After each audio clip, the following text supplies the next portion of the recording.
Thank you for that super kind introduction. I want to thank you all for coming to this talk. We're going to talk about a topic that I think is quite interesting. It is called subgroup discovery. It is a recent technique that unveils a new section or way to describe your data and start to discover some interesting insights that you might have otherwise missed if you use something like this. So yeah, I'm going to talk a little bit about me. So as Steven introduced me, I'm a data analyst, a data scientist. There's a very thin line there. I'm passionate about statistical models and the creation of data analytics solutions for finance, risk management, market analysis, and healthcare. I'm interested in very practical solutions used in real world environments and all things Python, R, SQL, and Tableau. So yeah, let's get started. So the talk overview, we're going to have like a small motivation and generalities. Then we're going to go over the method, the intuition, and the differences with the traditional machine learning methods. And then we're going to do a small section of live coding using the Python pysubgroup package on credit approval data. So that is the section that we're going to have that is related to fintech data. This is some anonymized data that we're going to look at and see whether a customer is approved or declined and what can we extract from that data. And then we're going to have our questions and answers, okay? So yeah, let's get started with this.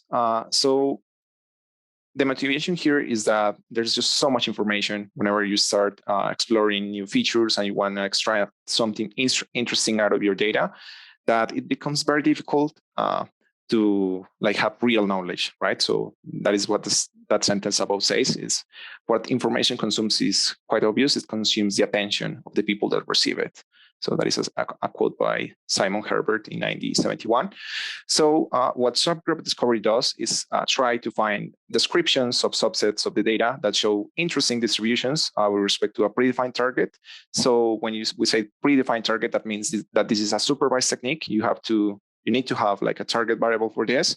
And it is different in the sense with clustering and with other approaches that it is not estimating like the likelihood that you are going to fall into a certain class, but rather what subgroup can you conclude from that target variable. So this is an example setup. So say we have patients data and you're trying to test a drug effectiveness. So you tested some people and you have features such as the age, the sex, and some DNA characteristics. And instead of saying or predicting whether the drug is going to be effective, we're not trying to generalize here. We're going to try to find a subgroup.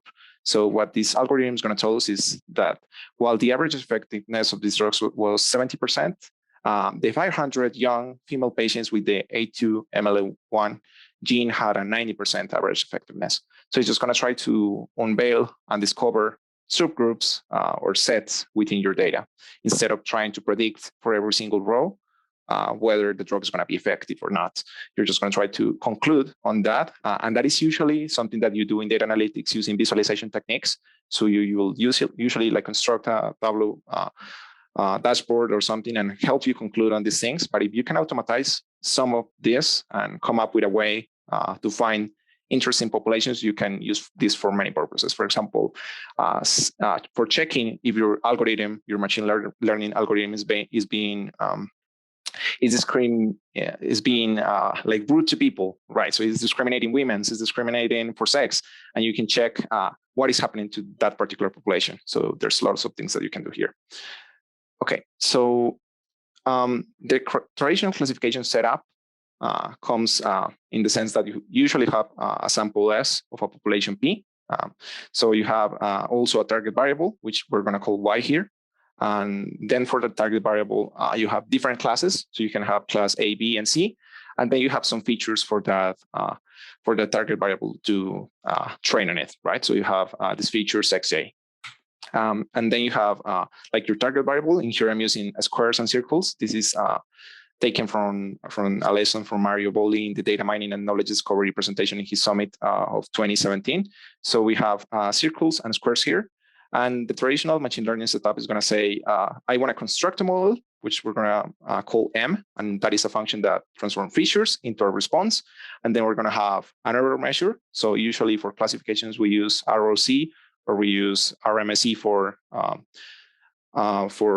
regression. And then you're going to try to minimize an objective function that usually has a parameter on the right, which is to account for regularization and prevent overfitting.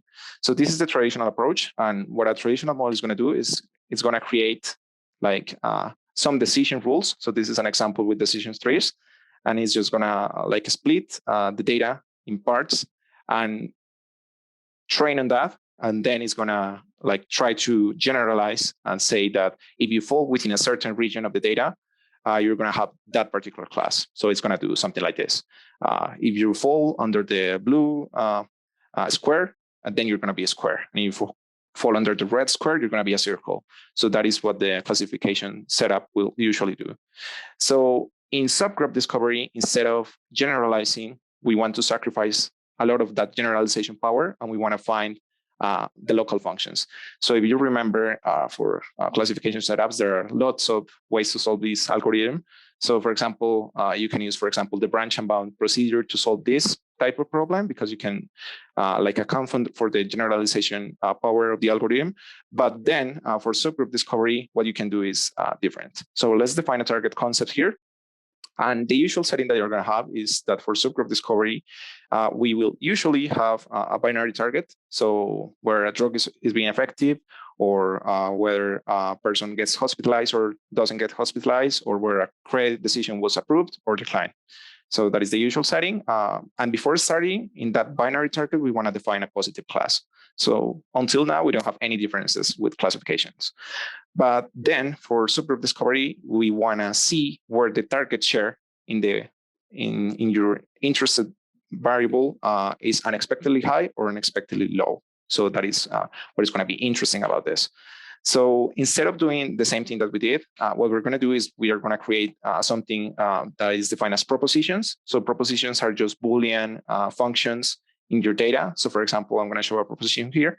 So this is a proposition here in blue, which is that the feature x1 is less than 0.3 and the feature x2 is bigger than 0.8. So it's just a Boolean function that defines a subset of the data, right? And then I have another proposition listed in the color red as well, so that you can illustrate what a proposition is. And with that, you can, after doing that, you can construct a selection language, and a selection language is going to be the entire combination of the propositions that you define. And that depends on how local you want to go. So if you define lots of propositions, you're going to like become closer and closer to more local things. So that depends also on your computing power. So for these propositions and these selections languages, what we want to do is optimize them, right? So we want to define a function to optimize and account for these particularities. And for that, we're going to optimize for a function of something we call the extension, the coverage, and the effect.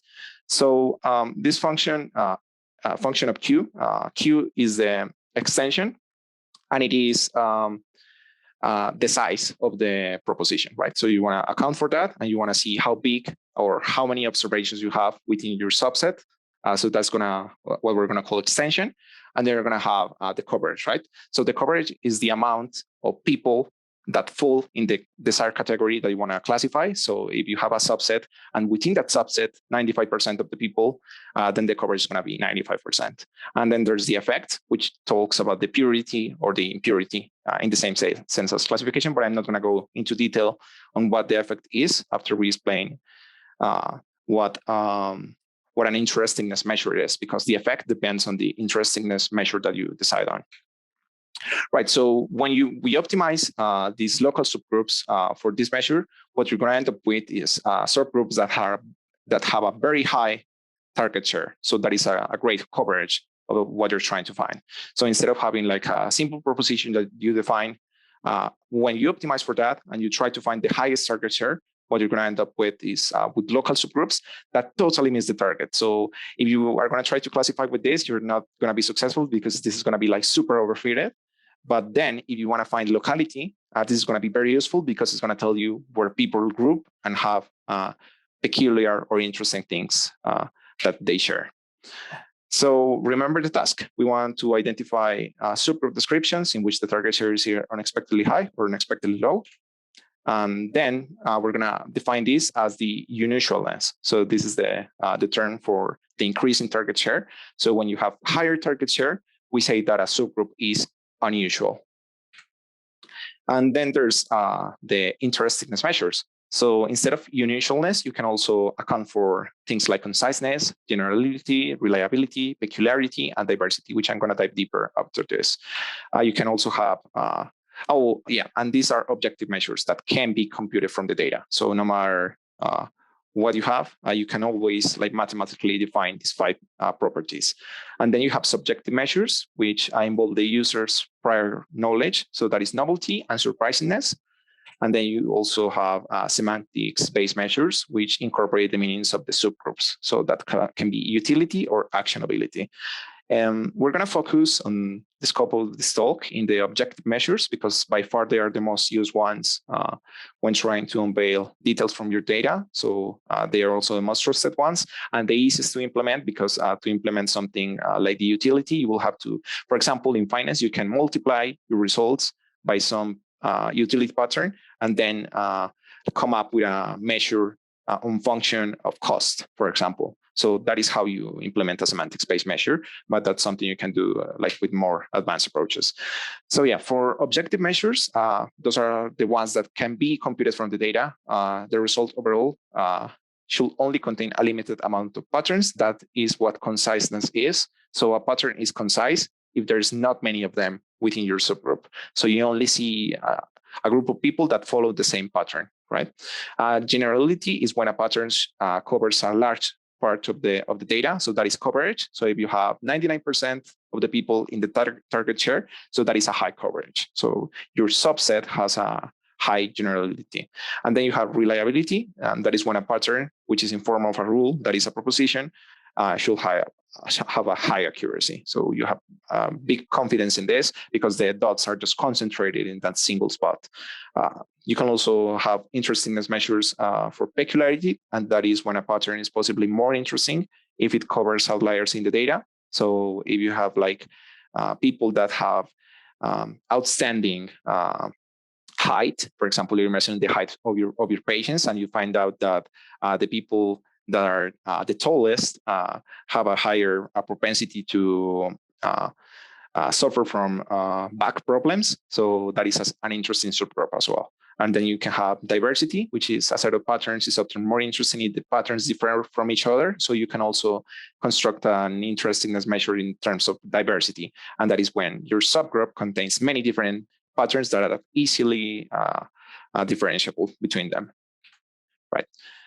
So that was the what, and then we're going to talk a little bit. I'm not going to dive deep into this, but we're going to talk a little bit about the how, and this is the algorithm. How do we solve this task? So for algorithms, and this is not the exception, so for discovery, you usually have an enumeration strategy, and that is in which order the subgroups that you have, and in which order you evaluate them. So that is the enumeration strategy, and then you have the data structure, and that is how the data is stored for efficient evaluation of the candidates. And afterwards, you have the pruning strategy. So you have to identify which candidates you don't want to evaluate on. So for that, for subgroup discovery, we usually have bottom-up strategies. So for example, a classic approach will be the depth first search, which is an exhaustive method, and that just takes all the propositions and starts going one by one and evaluates the interestingness measure in every single one of them, and then it will compute. So as you can imagine, that is computationally very expensive, and it is somewhat difficult to solve if you have many features. But then there's also some more algorithms that have been developed, such as beam search, which is an heuristic method. And instead of going through every single one of the options, what it's going to do is it is going to evaluate only the most promising branches. So it's going to evaluate the interestingness measure in the first combination that it says, and then it's going to keep on branching on and evaluating only the most interesting ones. So that's what beam search is going to do, and we're going to apply that in the light coding part of this talk, so that you can demystify this. Because it can be very mathematically complex, but you don't have to be an expert on beam search. You don't have to be an expert defining interestingness measures. You can rather use the packages, but as long as you understand the concept, this is going to be very useful for your data analytics workflow. So the implementation is rather simple. So Lemarich, Frank, I think, developed this package with someone named Becker as well, and they created pysubgroup. So in here is the example on the left. So you import pysubgroup as PS in Python, and then I'm just importing here some Titanic data. So this is the guests from the Titanic boat, and some of them survived, some of them didn't. And what we're going to try to have here is like a target, and you define this as a binary target. Then you create a search space where you're going to specify which features were included, and then you create the subgroup discovery task that takes these things as arguments. We're going to dive deeper into this. And then the example result, this is what the package is going to give you. So it's going to tell you based on the quality function that you decide on. The quality function is the interestingness measure that you happen to choose, and that is going to tell you which subgroup has the highest unusualness. So which one is the biggest between as many as you set it to discover. So you can also like have the depth, which is going to tell how many combinations of propositions you want to look into the future, or you want to compute for, and this all depends on your compute power. You can also specify the algorithm that you want to use. So for example, in this example result, it says that for the sex equals female, 56 persons survived. So that usually will tell you that females were evacuated first in the Titanic. So that is something that you usually discover using exploratory analysis. So you now have automatized this part of your analytics workflow, and you can come up with solutions that rely on this data frame. So let's go to our live coding section and try this. So this is the GitHub link for the pysubgroup repository and the package. So you can just import it from pysubgroup. You can install it with pip. So I'm just going to open a notebook here. I have some things already prepared, like the reading of the data. I don't want to use too much time in this. So we're going to import like some data manipulation libraries. So I'm just going to import pysubgroup, pandas, seaborn, and matplotlib to specify some plotting parameters such as the ggplot style, which I like quite a lot. So I'm just going to run this cell. I'm using a .py file, and I'm using the interactive version of VS Code. So yeah, you can, after that, if you want to, you can look at the repository that I'm going to link in the discussion and run this as well on your own. So for this, I'm running some data from the UCL machine learning repository. So this is data from the Australian Credit Bureau, and we have some applications of credit, and we are going to see whether they were declined or approved. So these features are already anonymized, so we are not going to find like very interesting names. So we don't have like male, female, whether they paid their credit card or not. We just have some categories. So I'm going to show you what the data looks like. I'm just going to run this cell to read the data. I just have, see, here's some D types. And then I have from pandas, read CSV. And then I'm replacing the 0 and 1 with decline and approved so that it's easier to look for us. Right, so let's just look at this real quickly. I'm just going to like pull it from Jupyter, and we can like look at the data in a tabular form. Right, so we have like our index column, and then we have some categoric features, and we have some numeric features. And then we have the column A15, which says whether the person was declined or approved, right? So yeah, let's just look at what our data looks like. So this is the same that we just looked at. We can look at the data types, and this I defined using a dictionary in the D types section. So this used to be a category. It is now like anonymized data. So we just have 1, 2, 3, 4. So it's not going to look very interesting for us, but we can compute some visualizations with this. And then we have float 64s, which is going to be our numeric values. Right. So we can also check the nulls. So yeah, I'm just running that. We don't have any null data here. I already claimed this so that we can make this easier. So right, let's make a simple pair plot so that we can look at some of the numeric features and see what the distribution of these features is. So let's just run a data.describe function, which is from pandas, right? So we have the means and the standard deviations for each one of the numeric columns. So we have the minimum, 25%, 50%, 75, and the maximum, right? So we have 80, 28, 28, 2,000. So these two last are probably income columns. So you can see here, this grow from a minimum of 1 to 100 to 100,000. So these are probably income columns. We cannot say much. This data might be normalized. So it's better to not conclude on this, but we can make some plots with this. So I'm just gonna use Seaborn and use pair plot, right? So we have 6 features here. I'm just gonna select some of them.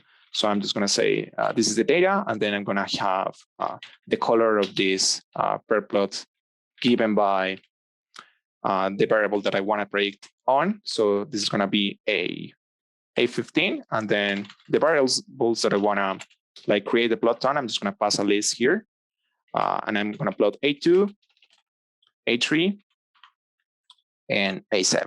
So 3 plots, so we can have like a look at this. Right, so in here we have the declined people in red and the approved people in blue. So this is the whole distribution of this feature. So we have declined people, and we can see that, for example, A3 versus A7 looks interesting because the people like above 5 in A7 are getting approved more than the people below that number. So we can conclude on this, but then what we're going to do is we're going to try to find a subgroup and see the same plot. So we're going to see what happens within that subgroup and see whether they get approved or declined more. So this is the same plot that we just looked at, but I choose to make it bigger so that you can see it. So we have in the X's approved and in the circles decline. I chose not to use a color here because we're going to use color afterwards for the subgroup so that you can identify them easier. So yeah, this is what I was referring to. So let's just start using the pysubgroup package, right? So our first task is going to be the creation of a target. Okay, so let's define a target. So let's name a variable target, and then we're going to create from pysubgroup, which is PS, which I'm importing. I'm going to look for targets here, and I'm going to create a binary target. Okay. So for this binary target, I'm just going to say what the name of the variable is, and then I'm going to say what the category within that variable is. So I'm going to say approved here. Okay. So this is the target. I'm just going to run it. Then we're going to define the search space. So this is the search space. And this is the features that we're going to run the algorithm on. So from pysubgroup, I'm going to use the function selectors, create selectors, this one. And that is going to create the selectors for the data that I want to work with. So I'm going to work with the entire data, which is 14 columns. And I'm going to ignore the target variable because I don't want to fit the data with the same variable that I want to predict, right? So I'm going to tell it to ignore a list of features, and I'm just going to ignore the same feature that I just created. And then we're going to create the task, right? So if you remember in the presentation, we have the task, and then we have pysubgroup, and then we have task, yeah, which is subgroup discovery task. Okay, so let's just create this function. Let's not name this data. So the first argument is going to be the data that you want to work with. So I'm just going to feed it data, right? Then you want to specify the target. So I'm just going to feed it the variable target, and then the search space, which I just conveniently named search space, right?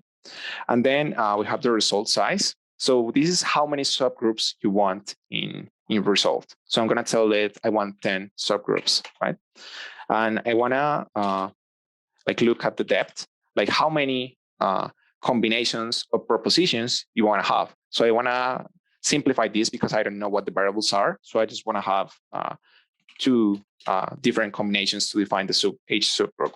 And then we're just missing the interestingness measure. So I'm just going to specify the quality function, and I'm going to name it. And I'm going to look for the quality functions within pysubgroup. So I'm going to look for QF. So these are all the different quality functions. You can have area quality functions, late quality functions, count.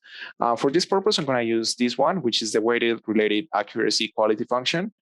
So this one, for each one of the subgroups, computes a weighted relative accuracy so that the subgroups don't overlap as much. So I'd rather use this instead of a standard quality function, so we get more interesting subgroups right away. So yeah, this is the task. I'm just going to run it. And it's done. And then we can compute the result. Sorry, I ran that cell there. So we're just going to create the result. And for that, we're going to create pysubgroup discovery, and we have to execute this task. So I'm going to say which algorithm I want to use. I'm going to use beam search here. And then I'm going to execute this task, execute on the task, right? So this is going to be the result. And then we can have and run this. I just run it. We can create a block here, and then we can like print these results. So I'm going to make them to a df. Okay. So this is the result, and then we have result that to data frame. This is the result. Right. So here we have the result. Let's just look at it. So I told it to give me 10 subgroups. So it's just going to say, and the quality function result. So this was a 17.88% weighted relative accuracy. And then it's going to say that if the variable 88 is equal to 1, 361 persons share this characteristic out of 690. So that is more than half of the population that share. So this is an interesting subgroup right away. So we just want to look at this, and we're going to see that a lot of people are getting approved with this feature. So as you can see here, there's some overlap. So you have A8 and A12. So this group is already contained within this one. So I'm just going to look for the next group that doesn't contain A8. So that is going to be A9, or we can use A9 and A12. So this is an interesting subgroup as well. And you can start to evaluate your subgroups. So for that purpose, I'm just going to investigate some of the subgroups. So I'm just going to define the new column here, which is going to be called subgroup. And for that, I'm going to create when A8 is equal to 1, and I'm going to name that subgroup 1. So that is going to be my first subgroup. And then we're going to have this one, which was the sixth response as the subgroup 2. So it's going to be A12 equals to 2 and A9 equals to 1. So that's going to be my two subgroups. And then we're going to look at that same plot that we did before. I'm going to delete this one. So this one, remember what it looked like. And then we're going to make it right here. So this is having data.query. So we're just going to look at subgroup 1. And you can see here that we have a lot more approved people. So this is an interesting way to explore and make your exploratory data analysis more powerful, especially if you don't know anything about dataset at all. You just people just fed you, yeah, work with this. There you go. You have 1,000 features. Do something with that.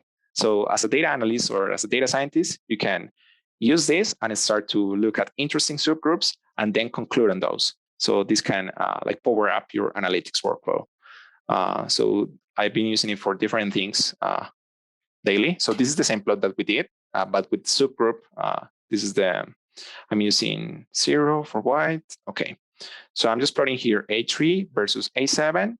And I'm having the axis and the circles be whether they were declined or denied. And then I'm having the subgroup as the color, right? So white is no color at all. And then we have red for decline and blue for approved. So this is the same features, A7 versus A3. And I guess that's it. So then you can compute the means for the subgroup.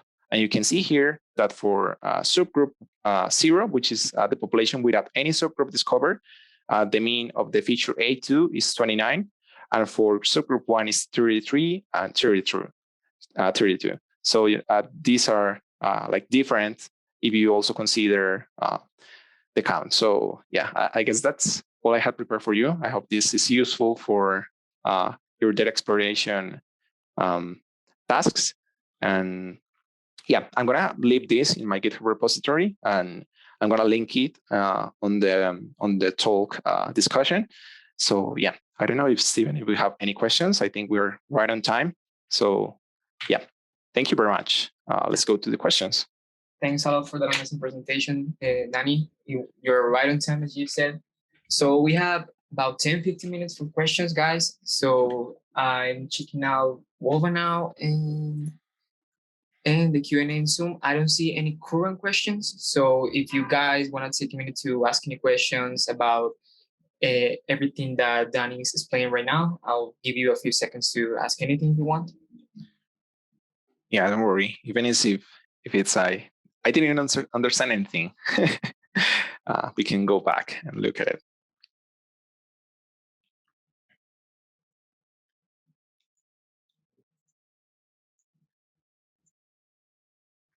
I'm going to give a couple minutes to see if someone has any questions.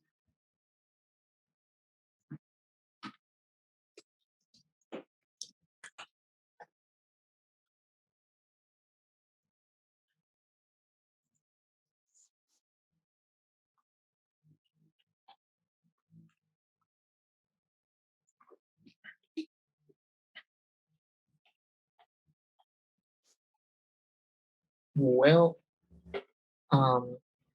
it seems that you guys understood everything. I think I see a question from Alex Caicedo in Where- WOBA. Let me Yeah, see. so he just asked, is it strictly necessary to have 100% clean data set? Is it possible to use maybe analyze NAN as well? And sometimes NANs can provide useful info too. Right. So this is very interesting about the pysubgroup package. And it is that it also handles nulls. So whenever, let's do an example here. So let's just introduce some null data into this data set real quick, okay? So we're gonna have data at new column.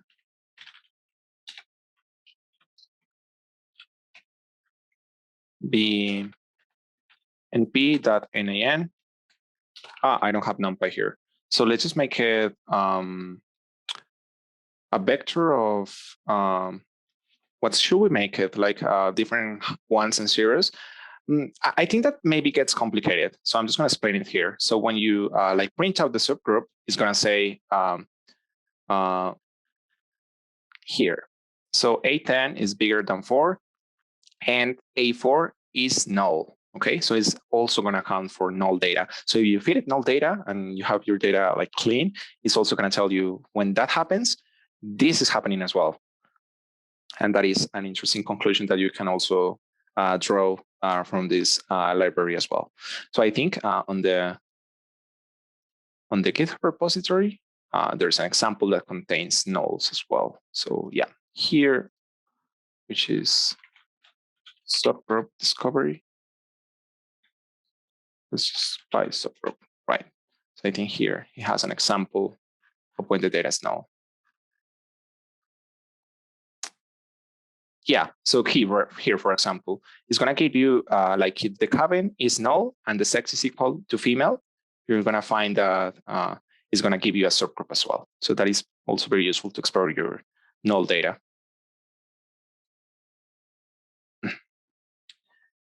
Do you have any other questions in Zoom? Yeah, we have one question in the Q&A. If your method finds false subgroups, how would you prevent that from happening? Right. So I think that depends a lot on your quality function and whether, because there's not such a thing as a false group or false subgroup. Because if you define like a proposition, like a random proposition, you just say, I want to look at people between age 20 and age 30. And then I'm going to look as well if they have diabetes or not, right? And the algorithm finds out that there is a subgroup between that exact proposition that has a very high coverage. So that is interesting on itself. That's just unusual. So there's no such a thing as a full subgroup, but rather when you have a lot of subgroups that overlap each other, then that is going to be not so useful. So you can tune and try different quality functions for that. So as I was showing here in the pysubgroup package, you have here I'm using weighted relative accuracy because I found out that for this particular data set, it does a good job saying or stating different subgroups. But then you just have to look at them and see if they are interesting to you and if they work. If they don't, for example, in here, I decided not to use any other subgroup that overlaps with A8. So I just run up to group 6, and it says that A9 is equal to 1 and A12 is equal to 2. So that is the two subgroups that I drew conclusions on. You don't have to necessarily use everything. You have to use what is works for you and with your data. So you can use rules on your own, and this is going to be very useful because it's going to say like a lot of measures as well. I'm not showing all of this on the basic presentation, but it's going to say the size of the subgroup, how many positives you have in that particular subgroup related to the subgroup, to the set size, what is the complement of that subgroup, what is the relative size compared to the entirety of it. And then you can also run other algorithms in this. So you can, for example, run a clustering algorithm in the result of this. So you can like create 100 subgroups and then use clustering to find those that are similar. So there's lots of things that can be done here. So just in this data frame, you can run a clustering algorithm and decide if they're interesting or not.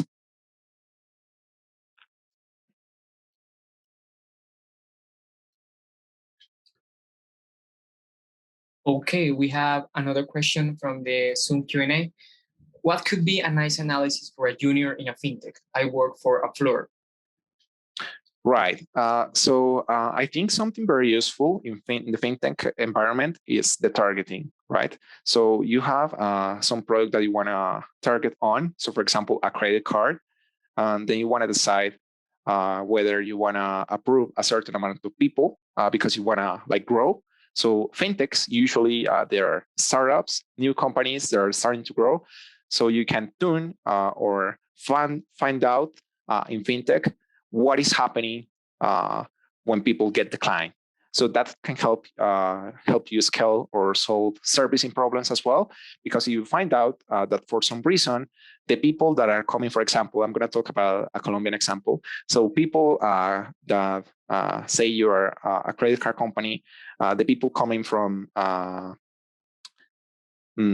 just going to say a name. So from Rappi, for example, they are being declined. And why is that happening? So maybe in the servicing aspect, there's something not working in the software engineering side. So maybe there's an error there, and your subgroup discovery package can help you find this. How can it do this? It can like find interesting populations, and it's going to say that the people that come from Rappi have a 90% decline rate. So that is how you can draw an interesting conclusion, and you can do this monthly. So you can run this, and then come up with something automated, and then start working on that on the servicing side. So you can make decisions with this.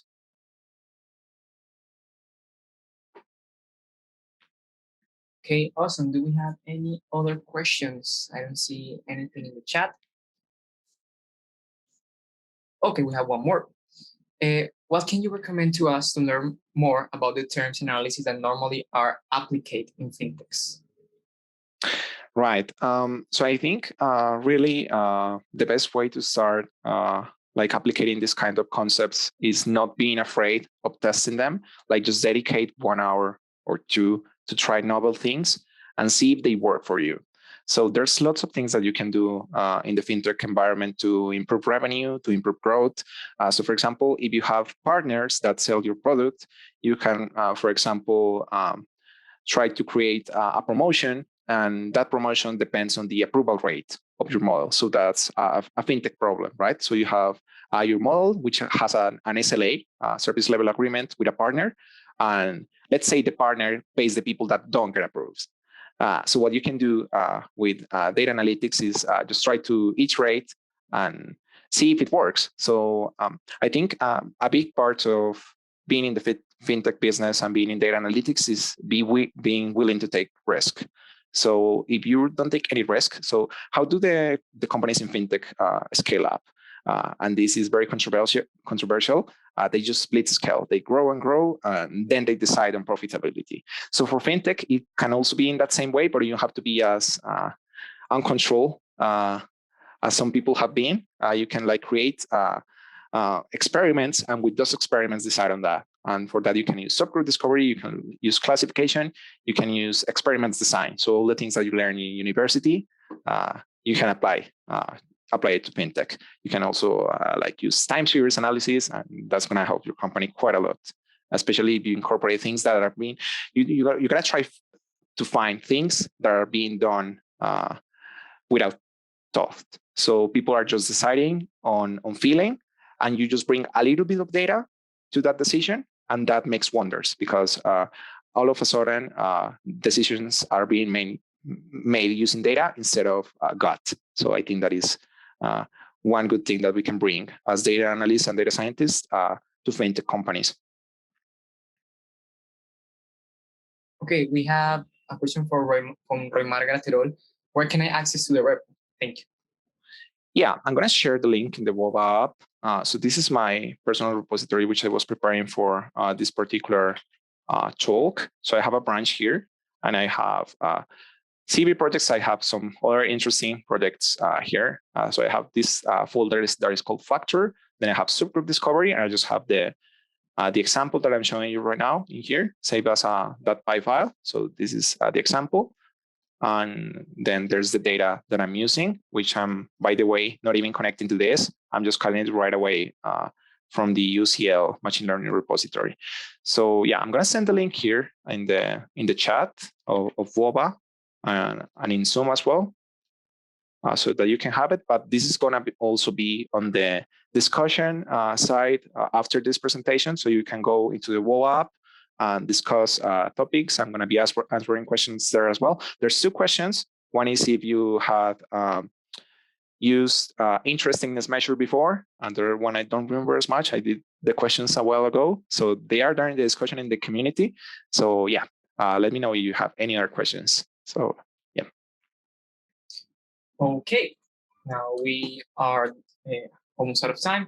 So first of all, thanks again. Then, oh wait, we have one last question. Do you want to take it? Let's take it in the Zoom Q&A. For example, when I started off Fintech, I didn't know anything about credit analysis, terms like covenants, vintage analysis, maturity of the credit, of things like that.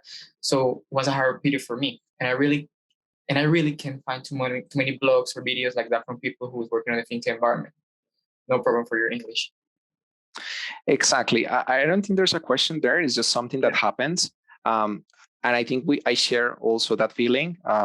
I think it is important to make your effort worth the time. So make some things that are simple and make those simple things count. Like try to look at what your business stakeholders trying to solve and just add a little bit of data. So he's, for example, deciding on whether I want to test this offer versus this offer. So why don't you bring some A/B testing basic knowledge to that? Why don't you say, so yeah, look here. If the probability of this being a better offer than that, we need 600 samples on this side, then that's gonna statistically prove that this offer is actually better. So just doing small things can make a big deal, a big change in fintech companies, especially if they have large volumes. So focus on simple and make it quick, iterate and iterate. Okay, awesome. So now now I'm going to actually thank Daniel for giving us this amazing presentation, these awesome answers to the questions that were given, for giving us a GitHub repository where we can take a look at all the things that he discussed in the talk. For you guys in the chat, please don't forget to check the agenda for all the other tasks we have tomorrow and Thursday.